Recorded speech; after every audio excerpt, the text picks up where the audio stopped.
Morning friends, success academy में आप सबનું સ્વાગત છે।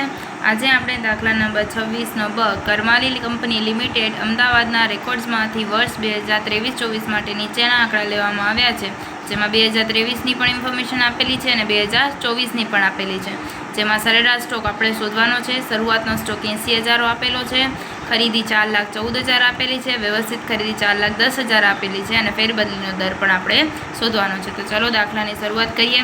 સૌપ્રથમ 2023ના વર્ષ માટે તો વ્યવસ્થિત ખરીદીનું સૂત્ર શું છે? તો કે શરૂનો સ્ટોક વત્તા ખરીદી માઇનસ આખરનો સ્ટોક। વ્યવસ્થિત ખરીદી એટલે કે જે અહીંયા આપણને આપેલી છે 4,10,000, શરૂનો સ્ટોક 80,000 જે આપણને અહીં આપેલો છે, વત્તા ખરીદી 4 લાખ એટલે કે કુલ ખરીદી છે 4,14,000 આપણને આપેલી છે, માઇનસ છેવટનો સ્ટોક। હવે 4,10,000 છે આ પ્લસ 80,000 છે, આમ જશે તો માઇનસ 80,000 બરાબર 4,14,000 માઇનસ છેવટનો સ્ટોક। આ બંનેની બાદબાકી કરીએ એટલે 3,30,000 બરાબર 4,14,000 માઇનસ છેવટનો સ્ટોક। આ માઇનસ છે છેવટનો સ્ટોક, આમ જશે તો પ્લસ થઈ જશે। 3,30,000 માઇનસમાં છે, આમ પ્લસમાં છે, આમ જશે તો માઇનસ થઈ જશે, એટલે કે છેવટનો સ્ટોક મળશે આપણને 84,000। ત્યારબાદ આપણે જોઈએ તો કે સરેરાશ સ્ટોક શોધવાનો છે। સરેરાશ સ્ટોકનું આપણને સૂત્ર ખબર છે, શરૂનો સ્ટોક વત્તા આખરનો સ્ટોક ભાગ્યા 2, શરૂનો સ્ટોક વત્તા આખરનો સ્ટોક ભાગ્યા 2। શરૂનો સ્ટોક આપણને 80,000 આપેલો છે, આખરનો સ્ટોક આપણે 84,000 અહીં શોધ્યો, ભાગ્યા 2 એટલે કે 82,000। અહીંયા સુધી સમજાઈ ગયું। ત્યારબાદ હવે શોધીએ ફેરબદલીનો દર, જેનું સૂત્ર શું છે? તો કે માલ સામાનની વ્યવસ્થિત ખરીદી છેદમાં સરેરાશ સ્ટોક। વ્યવસ્થિત ખરીદી 4,10,000 છે, સરેરાશ સ્ટોક એ 82,000 છે, એટલે મળશે આપણને 5 વખત। ત્યારબાદ એની મુદત શોધીએ તો 365 ભાગ્યા ફેરબદલીનો દર, એટલે કે 365 ભાગ્યા ફેરબદલીનો દર 5 વખત, એટલે તમારા દિવસો થશે 73 દિવસ। ત્યારબાદ હવે જોશું 2024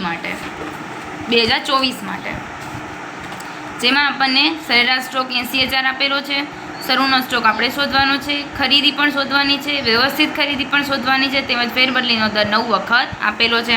સૌપ્રથમ છેવટનો સ્ટોક શોધવો હોય તો 2 ગુણ્યા સરેરાશ સ્ટોક માઇનસ શરૂનો સ્ટોક। હવે છેવટનો સ્ટોકનું આ સૂત્ર ક્યાંથી આવ્યું? તો સરેરાશ સ્ટોકનું સૂત્ર શું છે? શરૂ પ્લસ આખર ભાગ્યા 2, 2 જાય ગુણાકારમાં, એટલે 2 ગુણ્યા સરેરાશ સ્ટોક માઇનસ શરૂનો સ્ટોક। 2 ગુણ્યા સરેરાશ સ્ટોક 80,000 માઇનસ 84,000, 84,000 ક્યાંથી આવ્યા? તો જે 2023નો આખરનો સ્ટોક હશે એ 2024 માટે શરૂનો સ્ટોક થઈ જશે। 2023નો આખરનો સ્ટોક કેટલો હતો? 84,000 હતો, તે 2024 માટે શરૂનો સ્ટોક 84,000 થઈ જશે, એટલે કે 2 ગુણ્યા 80,000 એટલે કે 1,60,000 માઇનસ 84,000 એટલે મળશે આપણને 76,000। ત્યારબાદ જોઈએ તો કે વ્યવસ્થિત ખરીદીનું સૂત્ર છે સરેરાશ સ્ટોક ગુણ્યા ફેરબદલીનો દર। સરેરાશ સ્ટોક 80,000 છે ગુણ્યા ફેરબદલીનો દર જે આપણને અહીં આપેલો છે 9 વખત, એટલે કે 7,20,000। હવે જોઈએ માલ સામાનનો વપરાશ બરાબર શરૂનો સ્ટોક વત્તા ખરીદી માઇનસ છેવટનો સ્ટોક। માલ સામાનનો વપરાશ 7,20,000 જે આપણે અહીં શોધ્યો, શરૂનો સ્ટોક 84,000 છે, વત્તા ખરીદીની ખરીદી માઇનસ આખરનો સ્ટોક 76,000 છે। હવે 7,20,000 આ પ્લસ છે, આમ જશે એટલે માઇનસ 84,000 બરાબર ખરીદી માઇનસ 76,000, એટલે 6,36,000 બરાબર ખરીદી માઇનસ 76,000, માઇનસ 76 છે, આમ જશે એટલે પ્લસ થઈ જાય, એટલે 6,36,000 પ્લસ 76,000 એટલે કે થશે 7,12,000। હવે આપણે જોશું દાખલા નંબર 9, પટેલ એન્ડ કંપની નીચે આપેલી વિગતો પરથી 2022-23ના વર્ષ માટે માલસામાન ફેરબદલી દર તેમજ 2023-24ના વર્ષ માટે શરૂનો સ્ટોક શોધો। 22-23માં ઇન્ફોર્મેશન આપેલી છે 4,50,000 વેચાણ છે, શરૂનો સ્ટોક 75,000 છે, ખરીદી 3 લાખ છે, તેમજ વેચાણ પડતર પર કાચા નફાનો દર 33.33% છે, તથા ખરીદીના 12.5% આખર સ્ટોક આપેલું છે।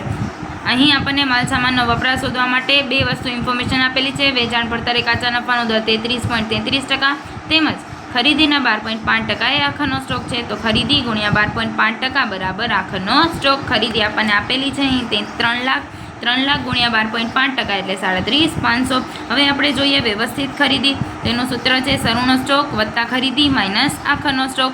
શરૂનો સ્ટોક 75,000 જે આપેલો છે, વત્તા ખરીદી 3 લાખ આપેલી છે, માઇનસ 37,500 આખરનો સ્ટોક શોધ્યો, એટલે આપણને વ્યવસ્થિત પડતર મળશે 3,37,500।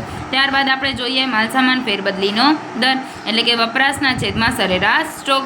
વપરાશ આપણે જોઈ લીધો 3,37,500, તેમજ સરેરાશ સ્ટોક તો શરૂનો સ્ટોક ને આખરનો સ્ટોકનો સરવાળો કરી ભાગ્યા 2 કરશું એટલે 56,250, આ બંનેનો ભાગાકાર કરતાં આપણને મળશે 6 વખત। હવે જે વસ્તુ એ બીજા વર્ષ માટે તમને આપેલી છે 23-24ના વર્ષ માટે શરૂનો સ્ટોક શોધવો છે આપણે. તો જે 22-23નો આખરનો સ્ટોક હશે એ બીજા વર્ષ માટે શું થઈ જશે? શરૂનો સ્ટોક. તો 2022-23નો આખરનો સ્ટોક કેટલાનો આવે છે? 37,500. તો એ શરૂ 23-24 માટે શું થઈ જશે? શરૂનો સ્ટોક. હવે આપણે જોઈશું દાખલા નંબર 10. સલોની લિમિટેડ એક માસની નીચેની આપી માહિતી પરથી તે માસની ખરીદી શોધો. માલ સામાન ફેરબદલી દર 3 છે, સરેરાશ સ્ટોક 15,000 છે અને છેવટનો સ્ટોક એ સરેરાશ સ્ટોક કરતાં 2 ગણો છે. પહેલાં અહીંયા આપણે લખી લઈએ માલ સામાન ફેરબદલી દર જે આપણને આપેલો છે 3, સરેરાશ સ્ટોક છે જે આપણને આપેલો છે 15,000. તેમજ શું કીધું છે આપણને? છેવટનો સ્ટોક એ સરેરાશ સ્ટોક શરૂઆતના સ્ટોક કરતાં 2 ગણો છે. એનો મતલબ થાય છેવટનો સ્ટોક બરાબર શરૂનો સ્ટોક ગુણ્યા 2. હવે સરેરાશ સ્ટોકનું સૂત્ર શું છે? તો કે સરેરાશ સ્ટોક બરાબર શરૂનો સ્ટોક વત્તા આખરનો સ્ટોક ભાગ્યા 2. સરેરાશ સ્ટોક આપણને આપેલો છે 15,000 એટલે કે 15,000 બરાબર શરૂનો સ્ટોક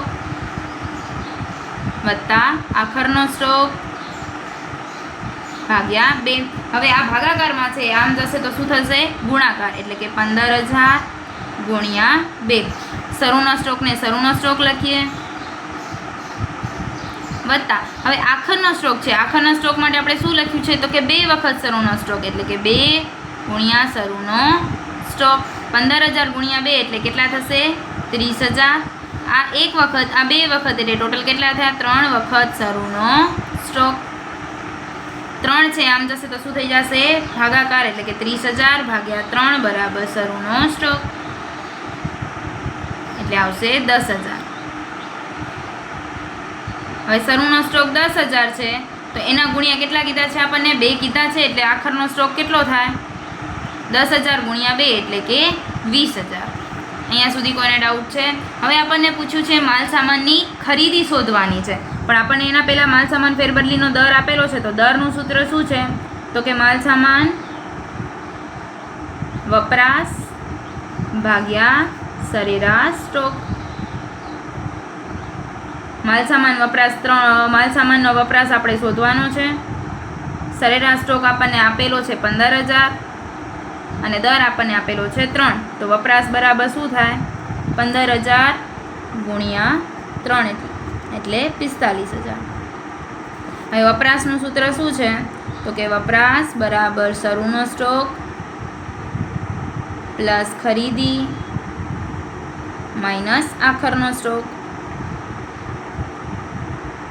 વપરાશ આપણને મળી ગયો 45,000. શરૂનો સ્ટોક આપણને ખબર છે 10,000 પ્લસ ખરીદીના ખરીદી માઇનસ આખરનો સ્ટોક આપણને ખબર છે 20,000. હવે આ ખરીદીને આપણે અહીં જ રહેવા દઈએ 45,000. આ માઇનસમાં છે 20,000 આમ જશે તો શું થઈ જશે? પ્લસ 20,000 અને આ પ્લસ 10,000માં છે આમ જશે તો માઇનસ 10,000 બરાબર ખરીદી. તો ખરીદી બરાબર શું થશે? 45,000માં 20,000 પ્લસ કરો અને 10,000 માઇનસ કરો એટલે આપશે તમારો આન્સર 55,000. તો ખરીદી તમને કેટલી મળશે? 55,000. Thank you.